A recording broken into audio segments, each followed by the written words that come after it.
The Alphabet and Simplified Spelling by Mark Twain. Address at the dinner given to Mr. Carnegie, AT, the dedication of the New York Engineers. Club, December 9, 1907.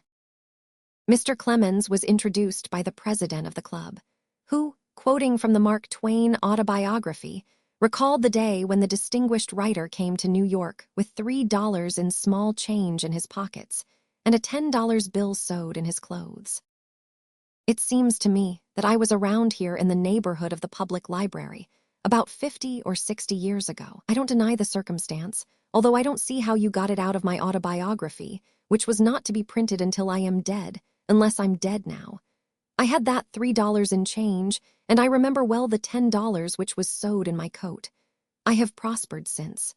Now I have plenty of money and a disposition to squander it, but I can't. One of those trust companies is taking care of it.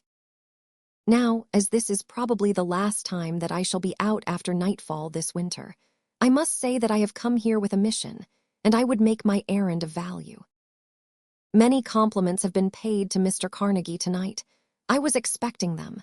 They are very gratifying to me. I have been a guest of honor myself, and I know what Mr. Carnegie is experiencing now. It is embarrassing to get compliments and only compliments, particularly when he knows as well as the rest of us that on the other side of him there are all sorts of things worthy of our condemnation.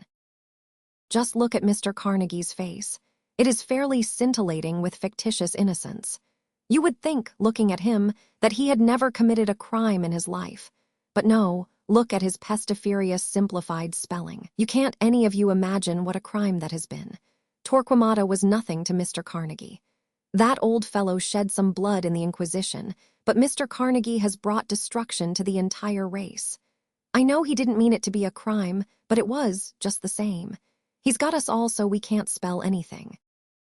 The trouble with him is that he attacked orthography at the wrong end. He meant well, but he attacked the symptoms and not the cause of the disease. He ought to have gone to work on the alphabet. There's not a vowel in it with a definite value, and not a consonant that you can hitch anything to. Look at the H's distributed all around. They're S, gherkin. What are you going to do with the H in that? What the devil's the use of H in gherkin, I'd like to know. It's one thing I admire the English for. They just don't mind anything about them at all. But look at the pneumatics, and the pneumonias, and the rest of them. A real reform would settle them once and for all, and wind up by giving us an alphabet that we wouldn't have to spell with at all, instead of this present silly alphabet, which I fancy was invented by a drunken thief. Why, there isn't a man who doesn't have to throw out about 1,500 words a day when he writes his letters because he can't spell them. It's like trying to do a St. Vitus's dance with wooden legs. Now I'll bet there isn't a man here who can spell pterodactyl, not even the prisoner at the bar. I'd like to hear him try once, but not in public, for it's too near Sunday, when all extravagant histrionic entertainments are barred. I'd like to hear him try in private, and when he got through trying to spell pterodactyl, you wouldn't know whether it was a fish or a beast or a bird, and whether it flew on its legs or walked with its wings. The chances are that he would give it tusks and make it lay eggs.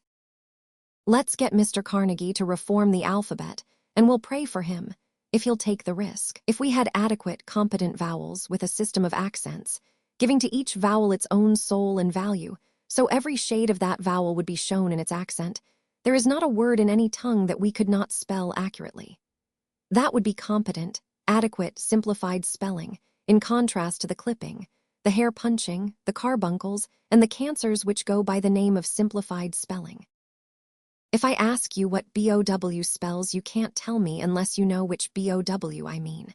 And it is the same with ROW, BORE, and the whole family of words which were born out of lawful wedlock and don't know their own origin. Now, if we had an alphabet that was adequate and competent instead of inadequate and incompetent, things would be different. Spelling reform has only made it bald-headed and unsightly. There is the whole tribe of them, row and read and lead, a whole family who don't know who they are.